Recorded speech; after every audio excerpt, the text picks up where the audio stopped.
오늘 우리에게 주신 하나님의 말씀은 시편 2편 1절에서 12절까지의 말씀입니다.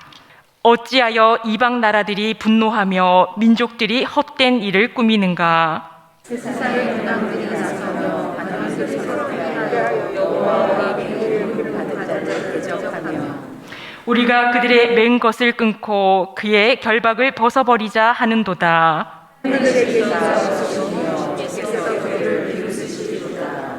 그때에 분을 바라며 진노하사 그들을 놀라게 하여 이르시기를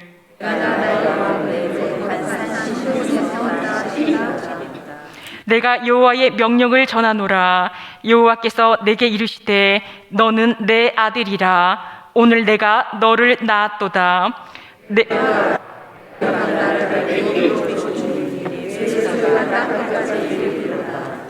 내가 철장으로 그들을 깨뜨리며 질그릇같이 부수리라 하시도다.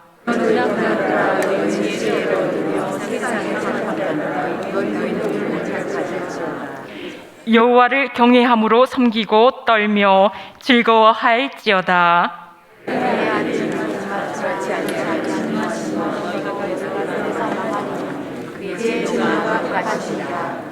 여호와께 피하는 모든 사람은 다 복이 있도다. 아멘.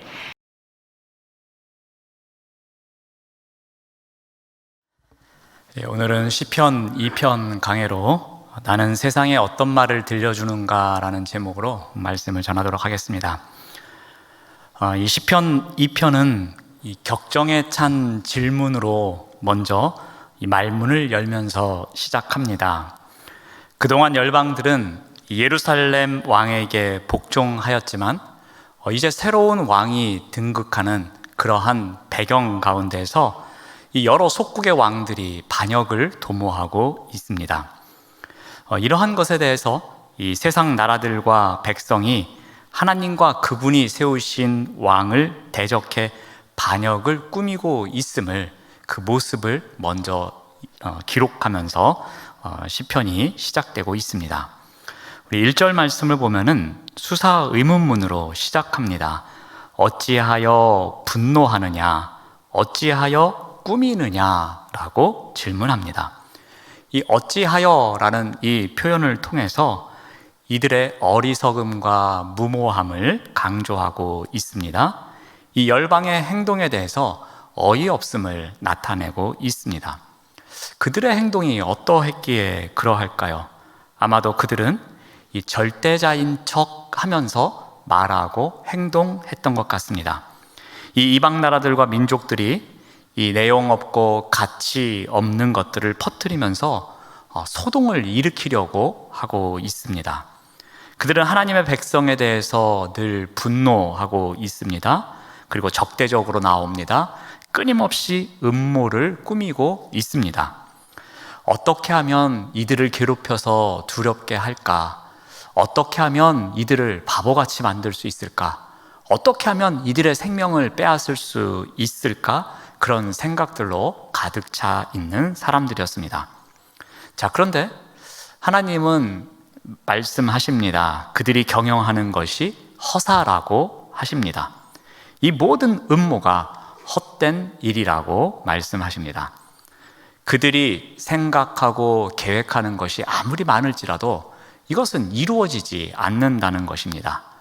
그러면서 이제 그 반역의 주체들이 누구인지 구체적으로 언급하고 있습니다. 우리 2절 말씀을 보면은 세상의 군왕들이 나서며 관원들이 서로 꾀하여 여호와와 그의 기름 부음 받은 자를 대적한다고 합니다. 이제 반역의 주체가 넓은 범위에서 조금 좁은 범위로 축소됩니다. 이제 세상의 관원들과 군왕과 관원들입니다. 곧 세상의 통치자들이며 이 권력자들입니다. 이들이 이제 하나가 되어서 하나님과 그리고 하나님이 기름 부은 자에게 대적하고 있는 것입니다. 여기서 기름 부음 받은 자는 나중에 다시 한번 설명을 하겠지만 이 하나님이 시온에 세우신 예루살렘의 이스라엘의 왕을 가리킵니다. 이방 통치자들은 이 표면적으로 이스라엘 왕에 대한 반역이지만 이것은 궁극적으로 그를 통치하시는 하나님에 대한 반역으로 보게 됩니다. 자, 다음으로 이제 하나님의 왕권과 그가 세우신 왕에 대해서 이 반기를 든 열방과 이 음모로 가득한 이 세상을 고발하는 장면이 나옵니다. 자, 이것을 위한 방법은 그들이 주장하고 있는 것을 인용해서 다시 반박하는 것이었습니다. 그래서 3절 말씀을 보면은 우리가 그들의 맨 것을 끊고 그의 결박을 벗어버리자 하는도다. 그러니까 맨 것과 결박, 이런 은유적인 표현을 통해서 어떤 통치와 통제를 이야기하고 있습니다. 즉 그들은 열국의 왕들의 음모를 그대로 드러내고 있는 것입니다. 그래서 그들이 한 말을 인용해서 그들을 지금 인용해서 그들의 구호가 잘못되었음을 반박하고 있습니다. 하나님이 기름 부음 받은 자를 어떻게 반역할 것인지 나타내고 있는 표현입니다. 1절부터 3절까지 살펴보았지만 1절에서 3절의 분위기는 이들이 어떻게 반역을 도모하고 있는지, 그리고 어떠한 일을 이끌어 가려고 하고 있는지를 지금 나타내고 있습니다. 자, 이렇게 반역을 도모하는 자들을 향하여서 이제 하나님께서 드디어 반응하십니다. 이 음모와 반역에 대한 하나님의 반응이 어떻게 나타나느냐면은 먼저 하나님께서는 이 일에 대해서 비웃으십니다. 우리 4절 말씀을 봅니다. 하늘에 계신 이가 웃으심이여 주께서 그들을 비웃으시리로다. 이 시편 기자는 하늘 보좌에 앉으신 하나님이 세상의 통치자들의 반역과 오만을 조롱하고 계신다고 기록합니다. 하나님께서 지상 통치자들이 일으키는 반역을 보고 웃으신다는 것입니다. 이것은 이 지상에 있는 통치자들의 행동이 어이없음을 나타내고 있는 냉소적인 웃음인 것을 알 수가 있습니다. 세상은 하나님을 해칠 능력이 전혀 없습니다. 그런데 그들이 반역을 도모하면서 마치 해칠 수 있는 것처럼 이야기합니다. 하나님은 말씀하십니다. 이들이 하는 것이 다 헛된 일이라고. 그러면서 비웃고 계십니다. 세상을 지배하시는 분은 하나님이시기 때문에 그들이 어떠한 일을 도모해도 소용없다는 것입니다. 그런 의미에서의 웃음을 짓고 계신 겁니다. 또한 하나님께서 반응하시는 것은 호령하십니다. 하나님은 이 지상의 통치자들을 두렵게 하십니다. 그 방법이 무엇이냐면 그들을 향해 불타오르는 진노로 호령하시는 것이었습니다. 그래서 5절 말씀을 보시면은 그때에 분을 바라며 진노하사 그들을 놀라게 하여 이르시기를. 하나님께서 진노하시면서 호령하시자 그들이 어떻게 합니까? 깜짝 놀랐다고 합니다. 그만큼 큰 소리로 호통을 쳐서 사람이 놀라는 것과 같은 그러한 일이 벌어지고 있음을 이야기합니다. 또한 여호와께서는 어떻게 하시냐면 이제 왕을 세우십니다. 6절 말씀을 봅니다. 내가 나의 왕을 내 거룩한 산 시온에 세웠다 하시리로다. 이 시온은 하나님께서 구별하신 거룩한 산을 이야기합니다. 그러므로 그곳은 하나님께서 전적으로 배타적인 소유권을 갖고 계신 곳이기도 합니다. 이 시온은 하나님이 거하시는 곳의 대명사이기도 합니다. 하나님의 보호와 축복이 임하는 곳이기도 합니다. 그런 상징을 갖는 곳이기도 합니다. 그리고 시온은 이 예루살렘과 동의어로 사용되기도 합니다. 자, 이러한 시온에 하나님이 나의 왕을 세우셨다고 합니다. 이는 이스라엘 왕이 여호와께 선택을 받아 세워졌다라는 것을 보증하는 표현이기도 합니다. 이스라엘 왕에 대한 선택과 이 인준을 받아들이지 않는다면 이 크게 진노하실 것을 선포하는 장면이기도 합니다. 자, 하나님께서는 이 배반을 일삼고 있는 자들을 향하여서 비웃으시고 또 호령하시고 나의 왕을 세우신다고 선포하십니다. 자, 이제 다음 역할은 왕으로 세워진 자의 역할입니다. 하나님이 세우신 왕이 이제 어떻게 합니까? 그가 할 수 있는 일은 하나님께서 전달하라고 한 것을 전달하는 것, 그 명령을 전달하는 일이 이에게 주어져 있습니다. 그래서 2장 7절 말씀을 보시면은 내가 여호와의 명령을 전하노라 라고 시작합니다. 여호와께서 내게 이르시되 너는 내 아들이라 오늘 내가 너를 낳았도다 라고 말합니다. 내가 여호와의 명령을 전하노라 이렇게 시작하면서 이 말씀은 하나님의 말씀을 전하는 것임을 이야기하고 있습니다. 새롭게 왕이 된 이 사람, 즉 기름 부음을 받은 왕, 그가 왕좌에 앉은 후에 하나님이 공식적으로 선포하신 말씀을 전달하면서 그 명령을 전해주면서 이 왕권의 자리에 앉고 있습니다.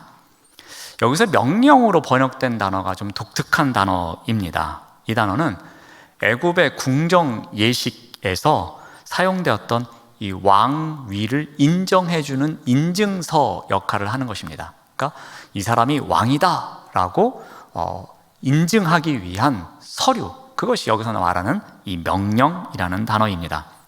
자, 이것은 왕에게 이 즉위의 정당성을 부여해 줍니다. 이 왕이 가지고 있는 특별한 권리를 보장해 주는 것이기도 합니다. 자, 이러한 보장을 한번 이야기하고요. 그 다음에 또 무슨 이야기가 있습니까? 너는 내 아들이라 라는 표현이 또 나옵니다. 아들로 위임되었다는 것입니다. 그러니까 하나님의 아들로 위임된 자로서 이 왕의 권위와 그 모든 유산을 물려받은 자임을 선포하고 있는 것입니다. 이 모든 것이 보장된 자임을 나타냅니다.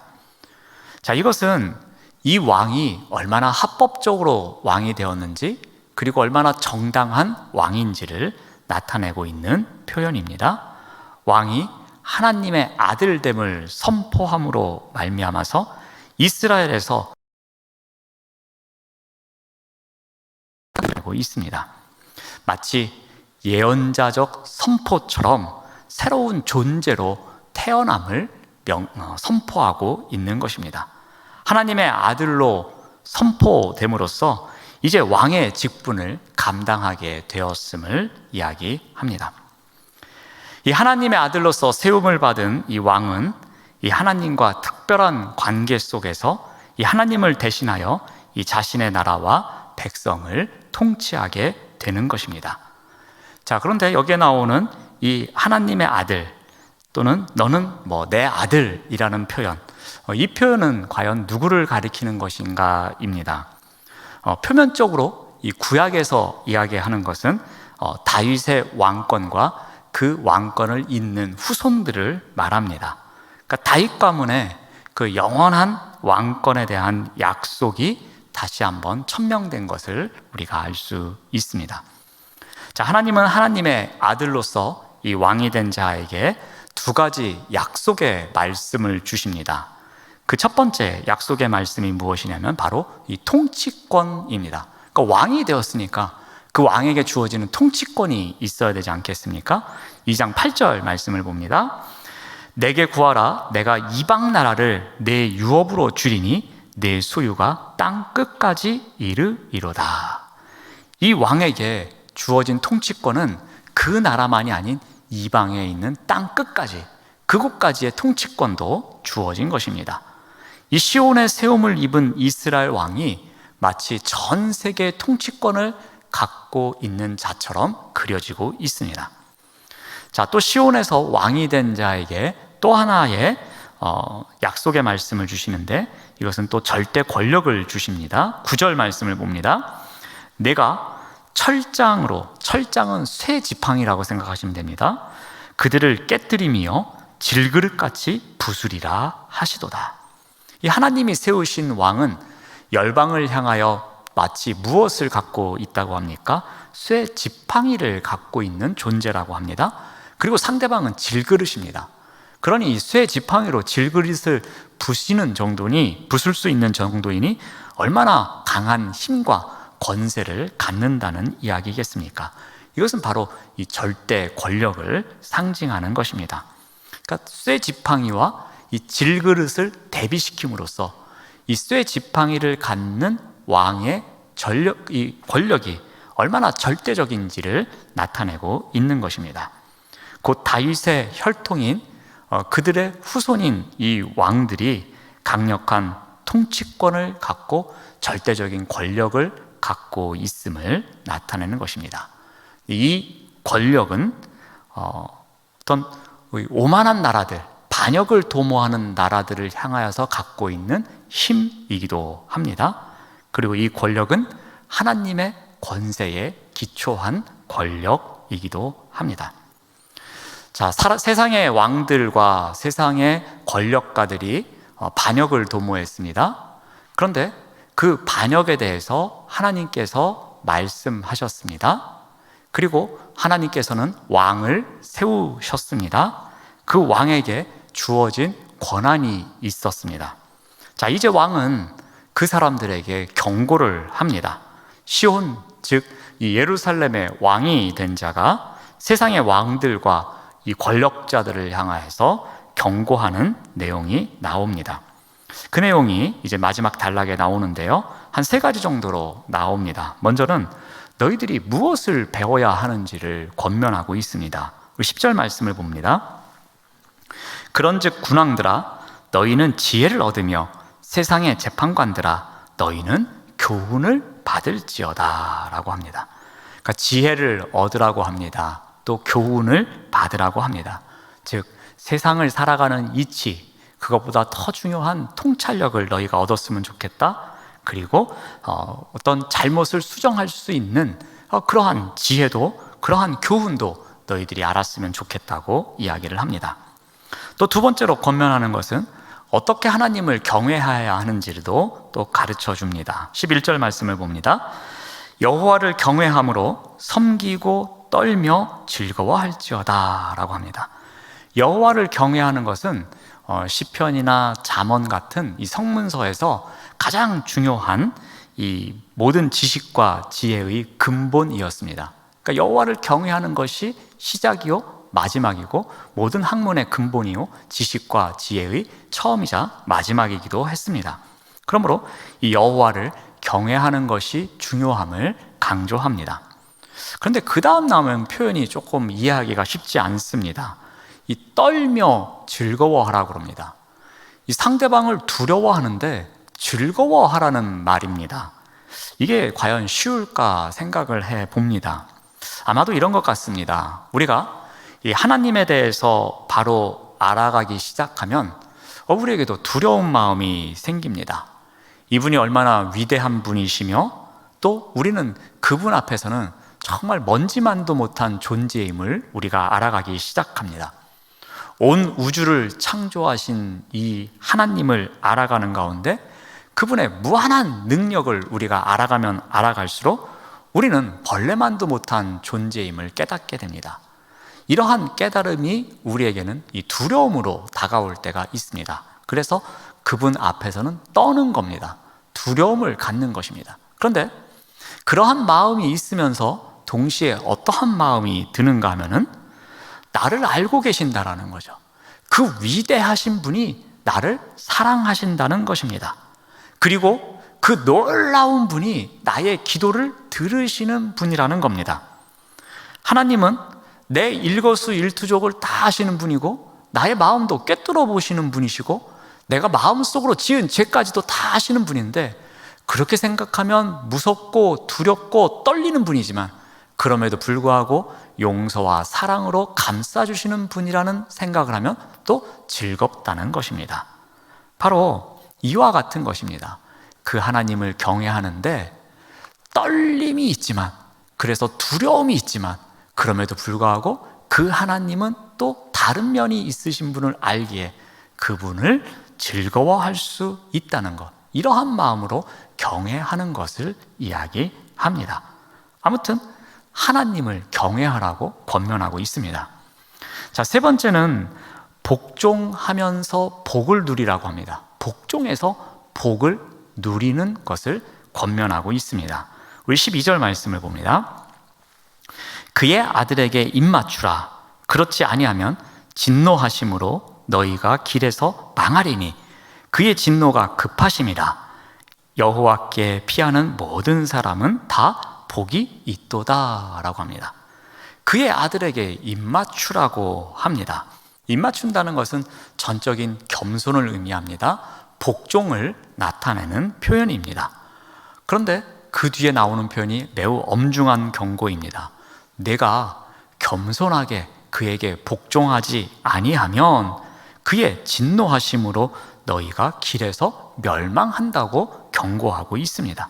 그렇게 하지 않으면은 예기치 않은 죽음을 당할 수도 있다는 것입니다. 그러니까 여호와께 기쁨으로 복종할 것을 이야기합니다. 그렇게 하든 그렇게 하지 않든 선택은 너의 몫이다. 그런데 그분께 입맞추라라고 이야기를 합니다. 그것이 바로 무엇이라는 겁니까? 마지막에 의미심장하게 마무리를 짓습니다. 이렇게 여호와께 피하는 모든 사람은 다 복이 있다는 것입니다.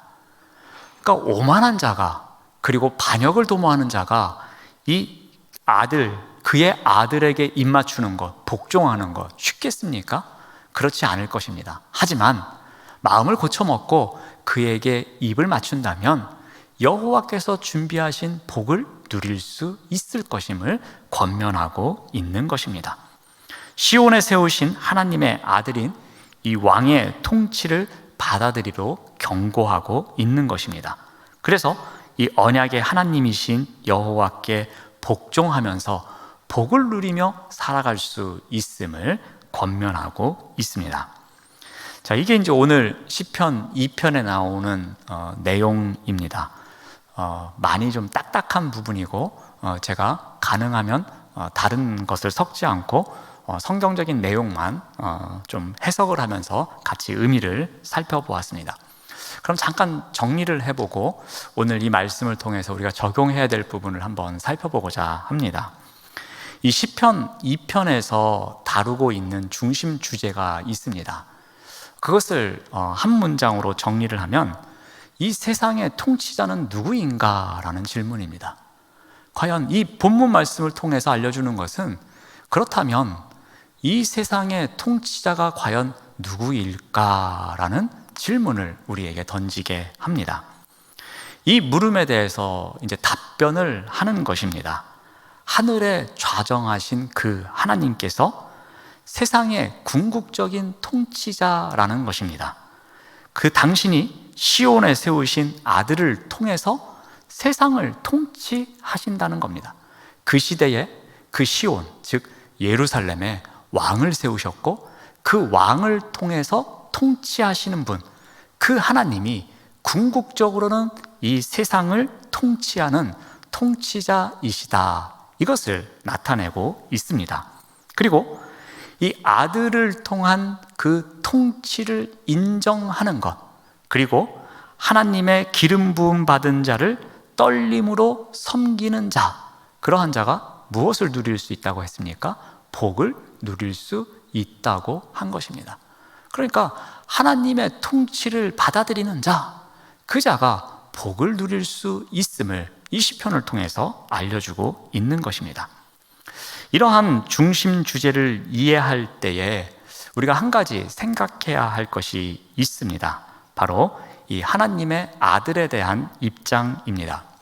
이 시편 2편을 통해서 두 가지 이 하나님의 아들의 의미를 나타내고 있습니다.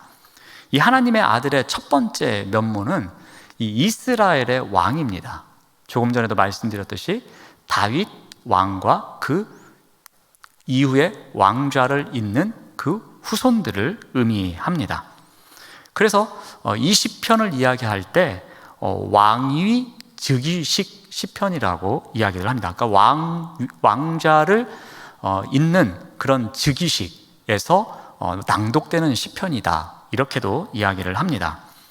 이스라엘 왕은 하나님의 아들로서 하나님의 통치권을 갖고 백성을 통치하는 자로 여겨졌습니다. 우리가 표면적으로 제가 오늘 그대로 강의한 대로 보면은 이 면모를 우리가 볼 수 있는 것입니다. 그런데 이제 이 시편에 대해서는 또 다른 관점으로 접근하면은 이거는 메시아 시편이라고도 또 이야기를 합니다. 그러니까 예수 그리스도의 모습을 나타내는 시편이다, 이렇게도 이야기를 합니다. 하나님의 아들은 이 표면적으로는 다윗 가문의 왕이었지만 궁극적으로는 예수 그리스도를 나타낸다는 것입니다. 예수 그리스도는 다윗의 자손입니다. 그러므로 이 하나님의 통치를 이루기 위해서 이 땅에 오신 분이십니다. 오셔서 기름 부음을 받으신 자, 즉 메시아로 불리우신 분입니다. 시편 2편은 이스라엘의 왕을 나타내는 시편이면서 동시에 예수 그리스도에 대한 약속을 나타내는 시편이기도 합니다.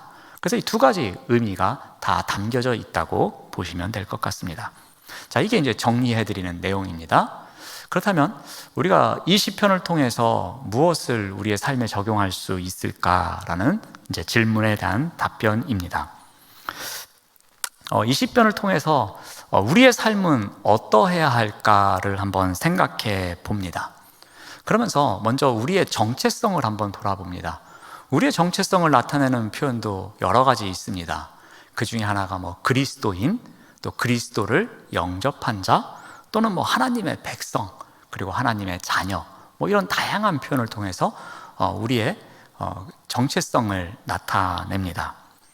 그러면 하나님은 과연 우리가 갖고 있는 이런 정체성을 통해서 무엇을 이루시고자 하는가입니다. 그것은 결론부터 말씀드리면 시온에 세운 그 왕을 통하여 하나님의 통치권을 부여하시고 하나님의 통치를 이루어 가셨던 것처럼 이 시대에 우리에게 주신 정체성을 통해서 하나님의 통치를 계속해서 이루어 가시기를 원하신다는 것입니다. 하나님은 오늘날도 이와 같은 정체성을 지닌 우리를 통해서 하나님의 통치를 이루시기를 원하시는 분이라는 겁니다. 하나님은 오늘날도 그리스도를 통한 통치를 이루시면서도 동시에 그 그리스도를 믿는 자들로 하여금 하나님께서 이루시고자 하는 통치가 있다는 것입니다. 그러므로 우리는 어떻게 해야 합니까? 우리를 통해 이 세상을 통치하기를 원하시는 그 하나님의 목적에 따라 살아가기 위해서 우리는 어떻게 해야 하느냐라는 것입니다.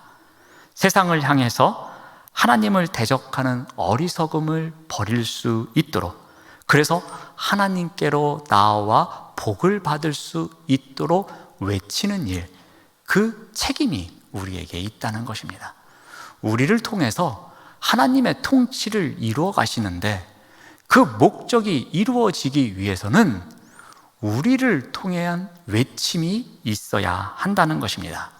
그러므로 사랑하는 여러분, 마지막으로 오늘 설교의 제목을 여러분들에게 다시 한번 알려드립니다.